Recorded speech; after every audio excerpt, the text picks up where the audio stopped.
Hello, everyone. Welcome. Good afternoon if you're joining us on the East Coast.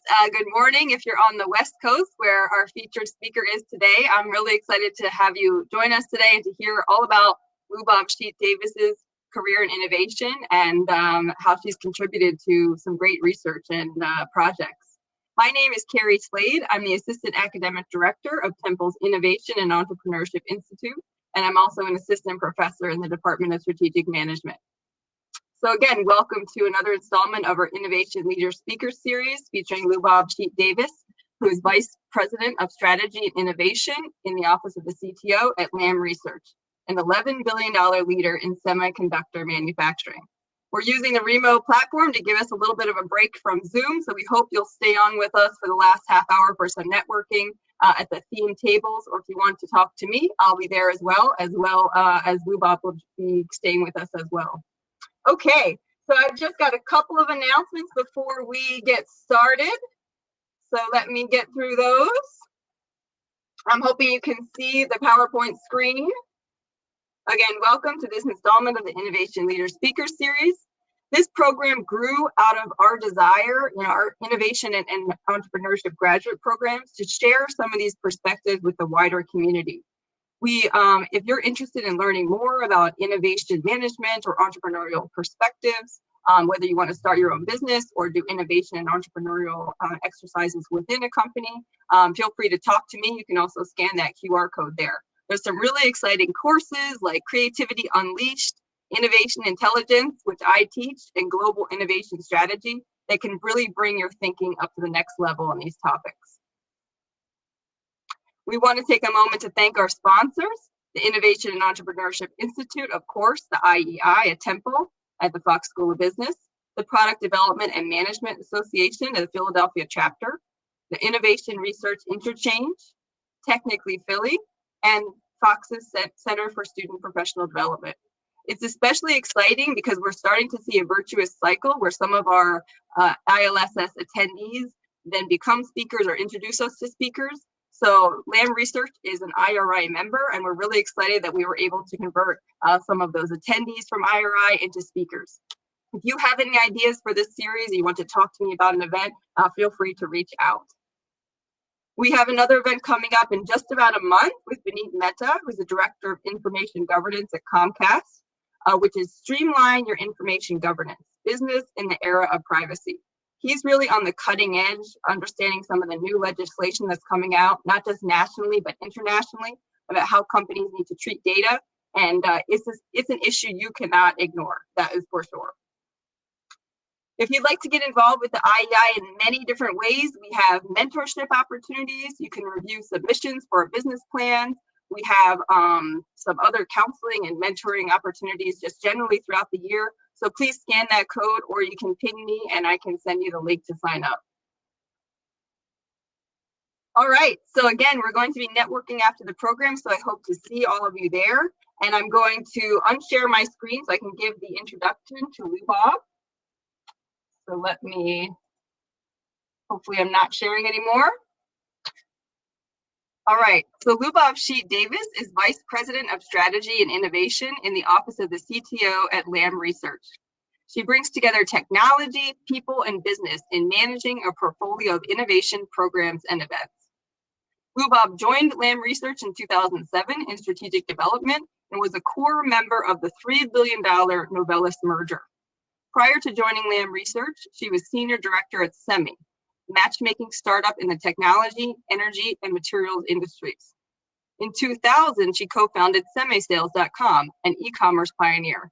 So Lubab, we see, is not only an innovation professional within a multi-billion-dollar corporation, but also has some entrepreneurship experience as well. She's deeply involved in social impact and nonprofit initiatives in her community, including serving as an expert advisor for the Gratitude Network. She supports diversity and inclusion by sponsoring Women at Fremont, which is a group focused on advancing early to mid-stage career women. In 2019, she was a recipient of the Silicon Valley Tribute to Women Award from the YMCA for outstanding achievements in the workplace and beyond. She holds a Bachelor of Science in Materials Engineering from San Jose University and a Master of Business Administration from Santa Clara University. She also completed the UC Berkeley Center for Entrepreneurship, Engineering, Leadership Professionals Program and is an Industrial Advisory Board member of the Center for Physical Sciences in Lithuania. She also seems like a really cool person. She lives in California, happily with her husband in Mountain View, and she's learning to be a beekeeper. All right, Lubab, I will turn it over to you. You can go ahead and turn your camera and mic on, and you should pop up on the stage. Well, thanks very much for that kind introduction, Carrie. I am delighted to have the opportunity to be with all of you today. Just getting our shared. Hopefully you can see my screen. Maybe not yet. Yep, so maybe try it one more time. All right, I'll try it one more time. There we go. Okay, very good. All right, so as I said, I'm just delighted to be with all of you today, and I hope everybody is staying safe and healthy. It's a new year, believe it or not, it's still a new year, and so I thought I would try a new topic, careers in innovation. Now, you know, anybody who's involved in innovation knows that 90% of innovations fail, whether it's a startup or new product introduction, right? So why are we interested in careers in innovation? I think it's because we inherently believe that by embracing different, we can make a difference. So what do I mean? Innovation means many things. And by clarifying what innovation means for our situation, whether that's our organization or our peers or our careers, we innovate more effectively. And when we innovate more effectively, we make a difference. So I'm going to start with a definition of innovation. And there are very few absolutes in innovation for me, but this definition is one of them. And that is that innovation is the implementation of a new idea that drives value. New is not enough, right? New is not enough. Why? Well, 90% of innovations fail.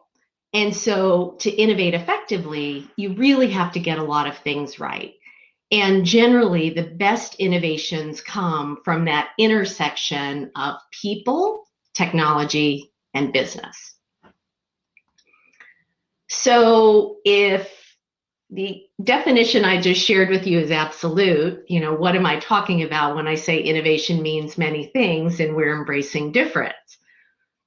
Well, the devil's in the details, right? And I think frameworks can be a very useful tool in not only helping us clarify innovation for our organizations, but also reinforcing that innovation is a variety of things. But all of that is still consistent with that broader definition that I just shared with you. So I'm going to share a number of frameworks with you. You know, and there's so many innovation frameworks out there, and a lot of them in my mind are apples and oranges. I did not create these frameworks, but really what I've tried to do is put some context around them so that you might use them to clarify innovation for your situation. And really embracing all of that difference in innovation, I think is what careers in innovation are really all about. So let's get into the frameworks. The first one relates to careers in innovation, right? It starts with you. Why are you interested in a career in innovation? Do you want to innovate or do you want to help others innovate? Both can lead to very gratifying careers, and both are incredibly important. But I'd encourage you to think about what brings you the most joy. You know, do you have this great idea that you want to go and commercialize? Or do you want to lead innovation management in a corporation and help others innovate? I think most people think about the entrepreneurs when they talk about innovation, right? Those Steve Jobs, Elon Musk, those very, very successful lone entrepreneurs. But with the rate of change, few companies, first of all, have that lone innovator. And we really need everyone to innovate. If you think about leaders like Scott Cook of Intuit or Jim Keen of Steelcase, I think they're more rooted in creating environments that enable and encourage everyone to innovate, right? That genuine belief that innovation comes from everywhere and everyone. So I know that there's at least one framework related to careers and innovation, and maybe there are others. And I think this, along with programs like the one at Temple, really reinforce that innovation has become a distinct discipline that requires diverse skills and adds unique value. So we've made a lot of progress, but we're not fully there yet. I mean, for example, I don't believe there are innovation job codes in Radford, and career paths in innovation are not as clear as we'd like them to be in some corporations. But we have made progress. And I think all of us have a role to play in furthering that progress by codifying our careers in innovation, not just for ourselves, but also for our teams. Now, the second framework relates to innovator archetypes. So you can think about these as innovation behaviors or skills, right? So we know innovation is incredibly complex and it requires a diverse set of skills, and few of us possess all of them. So awareness of these archetypes or behaviors encourages us to build diverse teams to round out all of those skills. So there's a young engineer at Lam, John. And I mean, he is just one of the smartest people that I know. He's coming up with ideas all the time, testing them on his own, in his garage. I mean, some people may even think John is a little eccentric, right? And I've had the benefit of building a relationship with him over the years. I mean, through ups and downs. John is not an influencer, and he often doesn't understand changed business priorities or how difficult it is to implement a new solution to products that are already out in the field. But over time, he's come to understand that, those different perspectives, even though he may not fully understand them, are actually really important. And so when John comes up with an idea now, he'll call me up and say, hey, who else should I talk to? Who else should I maybe get a perspective from? And that's so productive because it not only reduces his frustration as an innovator, it increases the probability of his ideas actually becoming real innovations and providing value for the corporation, right? And so whether you're in innovation management or an entrepreneur, being aware of the diverse skills required for innovation will really encourage you to build balanced teams. And here again, there are so many frameworks related to innovator archetypes, and there's really no right or wrong. The key is just finding one that works for you. And again, the focus the point here is to build diverse teams that have all of those skills required for effective innovation. All right, the next framework relates to culture. And I mean, culture is essential for innovation. I think we all know that. Do people feel like they have permission to try new things? Do they have the time? Is there a fear of failure, or is it a learning organization?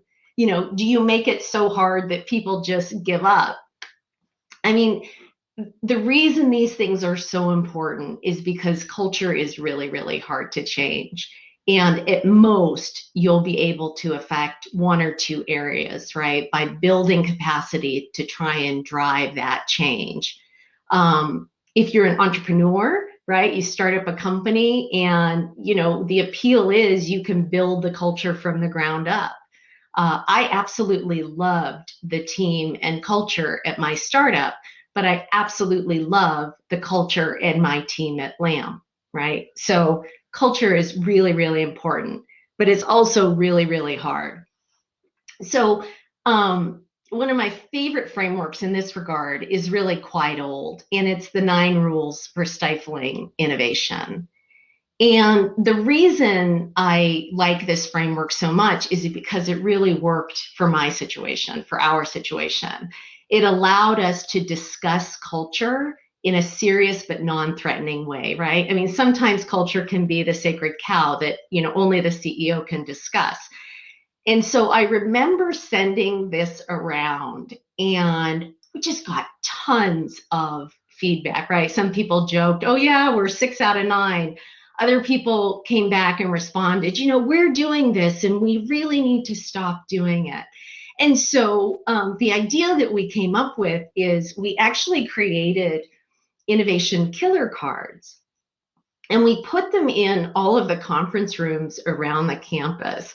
And the idea was that, if someone was exhibiting one of these bad behaviors, we'd subtly pull out the card and hand it to them to remind them that they shouldn't be doing that.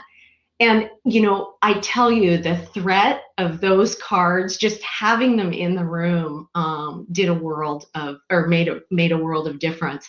And so we've made progress, but it's taken time and it's been slow. And clearly, we still have some opportunities. I'd say item 3 on this, keeping people really busy, is something that we still unfortunately do, but we've made a lot of progress on many of the other things. So the next framework relates to organizational structure. You can think about this as governance or even accountability. And again, pretty straightforward for a startup, right? You create a company to be free from constraints, and you are accountable to your funders. Governance is really, really important and really, really hard in innovation management. But it's core to innovation being a distinct discipline providing unique value, right? It's clarifying accountability will help your organization innovate more effectively. And again, I think it's really part of our responsibility to continue to further the progress in innovation careers in doing this for our situation. And there is going to be gray, there is going to be nuance. This is not going to be as clear cut as, say, defining a career in finance or something like that. But, that's part of the appeal. I mean, I don't think many of us are in innovation because, we don't revel in complexity and challenge and nuance, right? We like that gray, we like different. And so, this is an important one, and it may not be as clear as some of the others, but really important to try and do. And here again, right, there are all kinds of structures. There's no right or wrong. There's centralized, there's decentralized. My experience is the most common is a hybrid. If you're centralized, if you're centralized, or if you're decentralized, if you're sort of independent, that autonomy is wonderful until you have to hand things off to the mothership. And then you might experience not invented here or changed business priorities or do-overs. Whereas if you're integrated from the beginning, you're just feeling like you're trudging through mud to get anything off the ground. But eventually when you do, you have the power of the company behind you. And then the last innovation framework relates to objectives, or you can think of this as boundary conditions too. There are many types of innovation, right? There's incremental and disruptive. There's technology innovation, there's business model innovation. There's developing solutions for new customers and new markets. There's, creating new offerings for existing customers. And all of that is really important, right? All kinds of innovation are important, but it's important to know kind of what your focus is and to define and clarify this for your particular organization. I'll just give you an example of how objectives have changed at Lam for innovation. I've been at Lam for 14 years, and we've had 3 CEOs. And every single one of those CEOs was completely dedicated and supportive of innovation, but they had very different objectives. The first CEO was interested in adjacent markets and supply chain opportunities. The second CEO was interested in diversifying completely out of semi. And our current CEO is very keen on disrupting our current markets to be able to sell more to our current customers. So, the objectives changed, and that's okay. It's all still very important innovation work, right? So those are the 5 frameworks. And I hope, and actually they should all work together, right? I mean, if you have a really risk-averse culture and your objective is to disrupt a new market and go after new customers, you might be successful, but that's probably going to be a little bit of a push. And again, just to innovate more effectively and really to continue to advance the discipline of innovation, we can all play a role by clarifying what innovation means for our organizations, for our peers, and for our careers. And frameworks can help us do that. So by embracing different, we can make a difference. All right, so I'm going to now shift gears a little bit and share a few lessons that I've learned in the different innovation roles that I've had. As Carrie mentioned, I had a startup. I've done business development as a matchmaker and lead innovation management at Lam. And I am just so incredibly thankful to have a career in innovation. It's incredibly gratifying and mostly fun, despite failures. But one of the lessons that I have learned is that domain experience and domain expertise is actually pretty important to any career in innovation. And our industry is not as well known as some others. So I'm just going to take a couple minutes and give a little bit of background about our industry and Lam Research. So if we were in person, I would ask to see a show of hands of how many people have heard of either semiconductor manufacturing or Lam Research. And maybe 1 or 2 hands would go up. So Lam Research makes equipment used to produce semiconductors. And semiconductors are filled with billions of transistors, which you can think of as little switches that are the heart of anything electronic, okay? And it's essentially moving atoms to create these transistors.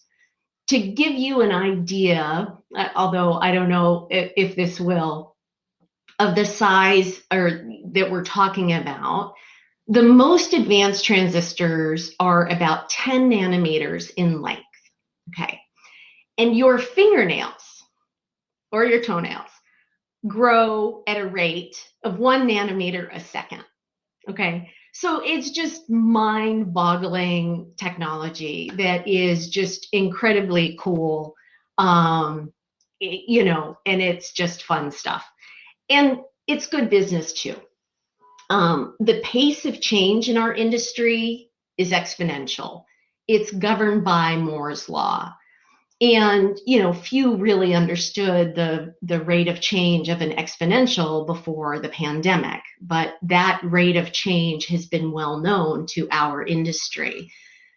Just to give you an idea, again, your smartphone, right? I've got an old one, I probably need an upgrade, has the compute power of 1 million personal computers from the 80s, but it only costs 1/5 the price, right? So we've democratized electronics, making them accessible to everyone. I mean, and thank goodness we have. Can you just imagine the pandemic and all of the remote learning and the remote work if we didn't have ubiquity of electronics? It would have been an even more different past 12 months. And of course, Lam is a leader in innovation. I mean, we really don't have a choice given the complexity of the technology we deal with, as well as the rate of change.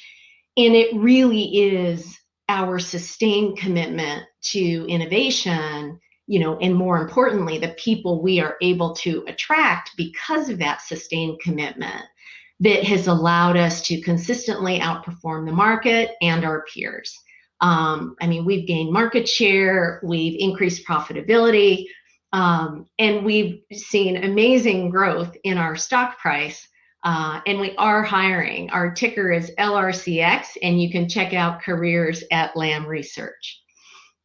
And then finally, and I swear this is the last framework that I'll show you today, this is a summary of our current internal open innovation programs. And you can see we have a hybrid model. The items in teal are managed by my team. The items in blue are managed by other corporate functions, and we collaborate very closely. All right, so if you'll oblige me, I'll take a short walk down memory lane, and then we'll wrap up, and lots of times for questions and networking. So let me tell you about my startup. I co-founded semisales.com, and it was an early e-commerce company back in 2000, and my partner was a Harvard MBA. And neither of us had experience doing a startup before, but we got to work. We raised $3 million in funding. We built an amazing team. We built a prototype platform, and we even generated our first revenue from content. But we did not have the benefit of, Steve Blank's teaching in Lean Startup. That came 10 years later. And we really didn't pivot. And so unfortunately, our .com became a .bomb like many others. But there were a lot of lessons. The first really is about courage and getting comfortable with things that you've never done before. And raising money was a great example for me. So my partner had a pretty good network of friends who had moved into venture capital. I had no experience in the sector, but after a couple meetings, you kind of get the hang of it, and I will say there were very few women in leadership roles in our industry, certainly younger women in leadership, and likewise in the VC industry. But there was one meeting that I remember, and there was another young professional on the other side of the table. And I think both of us were quite heartened to see another woman in the meeting. And during one of the breaks, she and I had a really, really good conversation, and it was all stuff we probably should have talked about in the meeting, but we probably weren't as assertive at that point as we could have been or even should have been. The following week, we found out we got funded. And there's no question in my mind that conversation contributed to our receiving funding. So, have courage. The second lesson is holistic perspective of customers, right? So we created an online marketplace, and we thought of the traditional customer, the buyer, because they were the ones spending the money. But the reality was the supplier was equally important, even though they weren't spending money. And we did not appreciate the change or put nearly enough attention on the supplier. And so this holistic perspective of customer is really, really important. And actually, in our work at Lam, our customer is really the employee, right? So again, I hope I'll point out that the learning from my days in entrepreneurship helped me as a matchmaker, and all of those lessons and that learning has helped in innovation management as well. And then the third lesson, which is pretty obvious but hard unless you live it, is startups are so all-consuming. They're incredibly emotional, both good and bad. So if this is the path you choose, get ready for a ride. So after shutting down semi-sales, I did what any 30-something-year-old would do. I went to Europe for a couple months to recharge. And I came back to a matchmaking role at SEMI, the Global Industry Trade Association. And I was building a new emerging technology vertical with the hope of identifying opportunities for our member companies to expand. And that vertical were things like nanotech materials like carbon nanotubes and graphene, and also renewable energy technologies like high efficiency solar cells and battery technologies, which are actually a lot more common today. So, okay, where do you start, right? The first thing was immersing myself in those new sectors to understand them, build networks, and build credibility. And the questions that we were asked by the venture capitalists when we were asking for money came in very, very handy, right, in helping to get up to speed. So, okay, then what's next? Well, you have to bring the companies together, and even more than just bringing them together, really had to facilitate the dialogue and almost be a translator or the mortar that holds things together, right? Whether that's from semiconductor to silicon, or big company to small company, or technical person to business person, right? Kind of just being that facilitator or translator was really, really important. And so we thought there was common ground. We thought there was common ground in silicon. Semiconductors are made on silicon, solar cells are made on silicon. And in fact, a number of equipment companies diversified. Unfortunately, this is number two, pretty much every single one of them failed. Why? Well, fundamentally different business propositions. Semiconductor equipment gets paid for technology. Solar equipment does not get paid for technology. And so the different value propositions were just too hard to sustain and maintain in one company. And very low cost producers emerged in China, which continue to dominate today. On the other hand, in the materials space, there were a number of companies that successfully diversified. And in all of those cases, there was a premium on these advanced materials. So one of those companies actually that I met in my matchmaking days came full circle in our tech scouting efforts at Lam. And the company developed an adhesive that replicates gecko feet. Okay, so I hope you're asking, how does a gecko help manufacture semiconductors? So the idea was, we move wafers around with robots, and sometimes those robots, where they touch the wafer, cause damage. And so our engineering teams were looking for alternative ways to contact the wafer. And they evaluated this approach. And this approach didn't work, but when we brought that technology into the company, the engineering teams came up with other ideas, right? That intersection that we started with in the definition between technology, business, and people. And so, I hope that story highlights how, again, things that I learned as a matchmaker helped in innovation management as well. I'll say probably the biggest lesson for me related to innovation management, and quite frankly, central to the reason I think we've been able to build out a portfolio of programs is we've really, really embraced, starting small, learning fast, and iterating. It's often a startup mindset, but it works really well in corporate environments as well. I think the key distinction is to institutionalize that learning as you go, because that's how you build capacity and that's how you make it easier for people who come after you.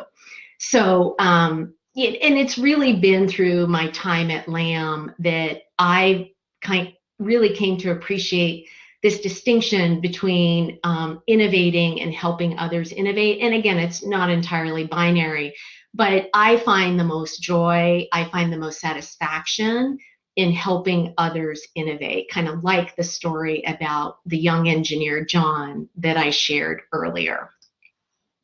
So what's next? We will innovate in our innovation programs. It's not binary. And in particular, focusing on adapting some of our programs to really appreciate some of the cultural norms that we have around the world. One example, so when we did our first crowdsourcing campaign years ago, our regional vice presidents in both Japan and Taiwan sent out a message to their teams encouraging them to participate. And that encouragement was really viewed as a mandate. And so we got tons of participation, and it was a lot of noise. I mean, some of it was good, and those people probably would have participated regardless, but there was a lot of noise. So late last year, we just did a small campaign, and we didn't have those encouragement emails from our RVPs in Japan or Taiwan.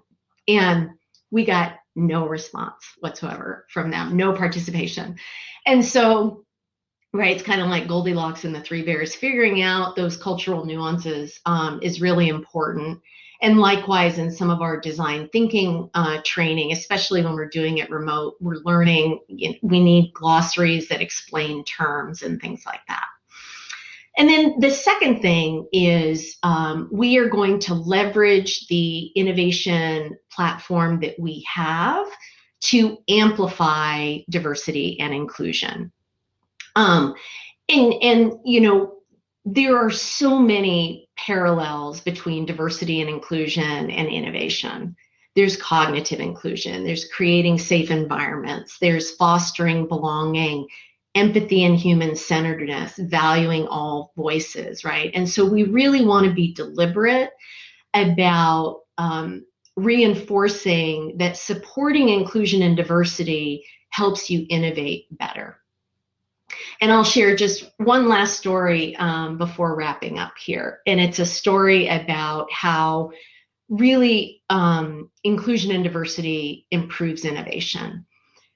We are a leader in electroplating equipment. You can think about this as wet metal deposition. And if there are any technical people on the call, I know you're cringing at that description. But so the challenge with electroplating is getting that metal film to stick or adhere to the underlying film.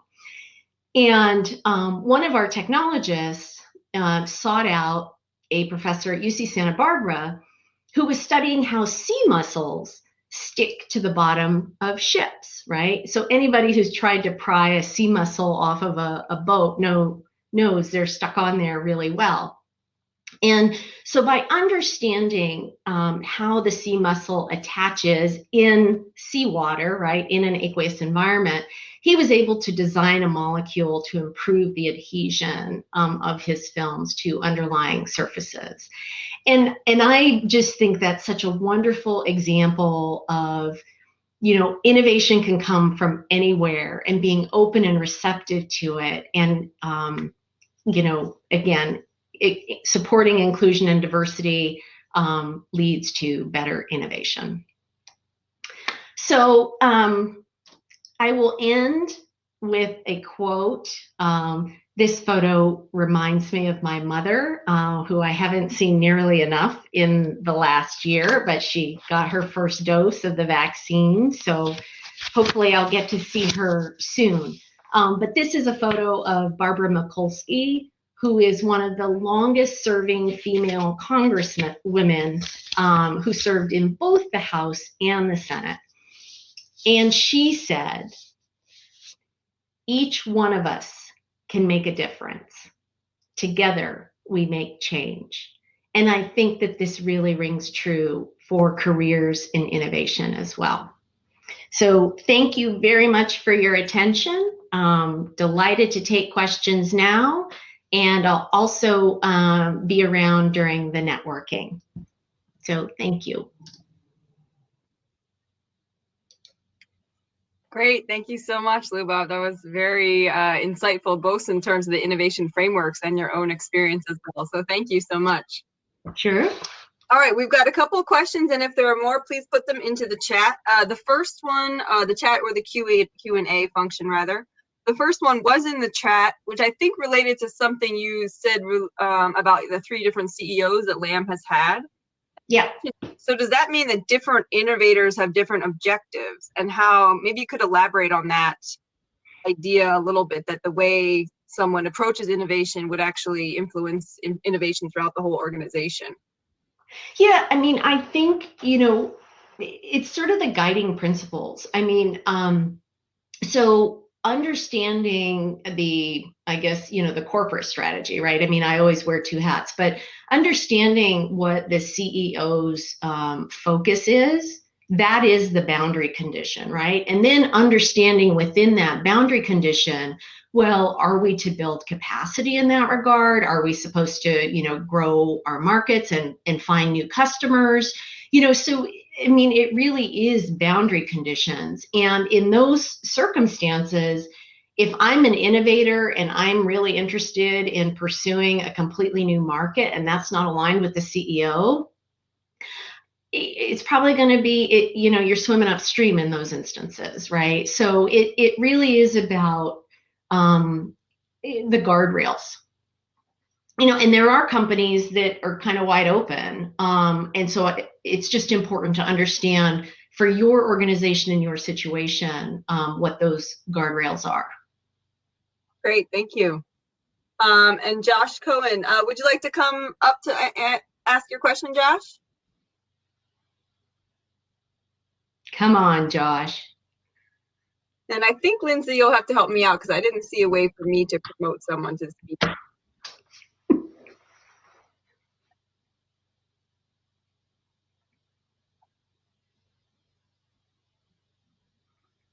All right, yeah, great. Hey, Josh. And my sound is on? Yes. Wow. Yeah, I was just curious. I just know that working with a variety of companies, that some of which have like a chief innovation officer, many do not. Some look for those positions to be filled, but there's many paths to that position. Can you tell me a little bit about the ideal requirements to fill that position? So thanks for the question, Josh. And I think that too is very situationally dependent. I'd encourage you to go and I'm assuming the slides will be available, right, Carrie, and or the recording? Yes. Yeah. So the first framework that I flashed up, which is it's called Beyond the Champion, and that's the most comprehensive framework that I have found that focuses on careers and innovation beyond R&D. And what that shows is all of those skills are really required to be a chief innovation officer, right? So it's a blend of many things. I mean, when you get to that sort of level, it's sort of like any management position. It's not so much the domain expertise at that point. It's kind of the overriding, the broad skill set and getting really good people to work for you to execute. So I think, being chief innovation officer is one of the most comprehensive. Now, there are instances where they're just renaming people. So a chief technology officer is now the chief innovation officer. That to me is not about the breadth, right? So again, I think it really does come down to the organization. It's kind of like, today, like chief information officer, like, that's just everything and anyone. So does that answer your question? Very much. And Okay. I expected I would hear. I thank you. Thank you. Thanks, Josh. Thank you. Dulce, I'd like to invite you to the stage to ask your question about intellectual property.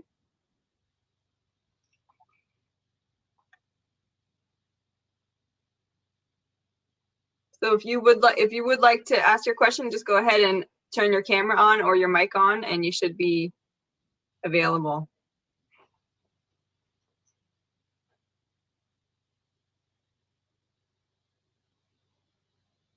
All right, well, I'll ask the question, no problem. The question was, what is your view on patenting and protecting intellectual property in general? Is that a major strategy that you use in your innovation? That is, again, that's a corporate strategy for us. Obviously, we in particularly like in our technology scouting work and our university research engagements, we have to contemplate intellectual property. If things are very exploratory, typically we are not going to spend the time and effort trying to get patents around those things. But once we have basic feasibility, that may be a point in time where we decide to pursue IP. One of the hardest things, and whether or not anyone's figured this out as part of defining accountability, especially in, again, tech scouting, in venture and in university, you have to be willing to share technical information to really get the benefit of the people that you're engaging with, right? And so it's always a balance. And quite frankly, we're always challenging our IP group about being too restrictive, right? And so again, it comes back to your situation.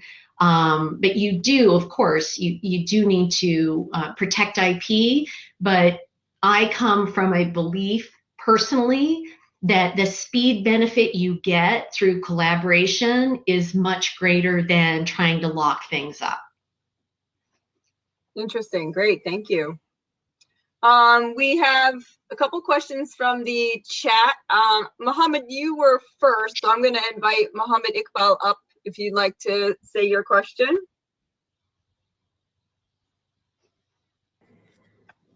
Sure. Great. Hello. Hi, Mohammed. Hi. I had a question around, you mentioned changing priorities. So if the CEOs are changing and the innovation priorities are changing, so how do you manage innovation in those scenarios? Doesn't it inherently stifle innovation? It's a good question. I like to think of it as directing more than stifling, but certainly, those. So let me just say, my perspective on those CEOs is one of retrospect. When we were going through those changes, I was not a happy camper. So the benefit of hindsight. But had I think had that perspective when I was going through those changes, it was would have been a lot easier. I'll give you an example. So certainly in some of our university programs, especially the multi-year engagements that we have, if you have that kind of change in objectives, that's hard. And in those instances, rather than end them, what we try and do is redirect them. And if that doesn't work, then, you kind of have to make a decision. Do you sort of just end that, or do you follow it through with the hope that maybe, you'll have another CEO and things will change back in the future. Okay. But yeah, I like to think of it more as redirecting and pivoting, kind of like what we learned in the startup days, more so than stifling. Okay. Can I ask a follow-up if that's okay? Sure. So if that is happening and you are pivoting, so there could be employees so it comes back to then change management also, right? So how do you manage change in that era, or how do you keep the employees motivated that that this is going in a better direction? So I think we've been really fortunate that employee motivation has never been a challenge. Are there employees that get frustrated? Like the young engineer I mentioned to you? Absolutely. But in those instances, I think what's really important is to make sure that they understand the rationale behind the change in strategy. And in my experience, once you do that, people get it. It's oftentimes, we don't do a good job in companies in sharing strategies throughout the organization, right? And so, maybe younger or more junior engineers or technical people don't have the visibility into the strategy and that there is a plan. All they feel is the change, and then they don't understand why, and so they take it personally. So I would really recommend making sure that that strategy gets communicated throughout the organization and that you make yourself available to answer questions. Awesome. Does that help? Yes, thank you. Sure. Great, thank you, Mohammed. We'll do a couple more questions before we go into networking, and then if we don't get to your question, Lubab will be here at, I think, table number 2 in the top row, so you can always go visit her there. There's one anonymous question. What characteristics should be sought out or avoided when we look for an innovator or innovation professional? I would say the only warning flag for me is someone who is not a good listener. And oftentimes what I have found is if people are not good listeners, it's because they feel like they're not heard, right? And so at every opportunity, they kind of want to make sure that they try and get the chance to be heard. And so, if you hear those people and you don't sort of see that change, I would say that would probably be the only thing that I see sort of as a flag, because to me that suggests, and this could be wrong, that they're not receptive and open to hearing and learning. So listening is really, really, really important. Great, thank you. And I'd like to invite first Jeff and then Nahel to ask your question. So Jeff, I'd like to invite you to the stage.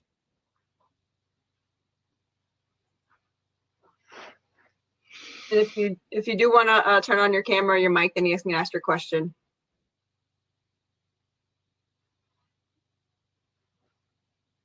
And actually, what would be useful too, not a big deal, but if you would let me know where you're from, like if you're a student or if you're in a company, that's just always really helpful context too. Yeah, great idea. All right, let's skip Jeff because maybe he doesn't want to ask his question live. That's totally fine. Nahel, would you like to go?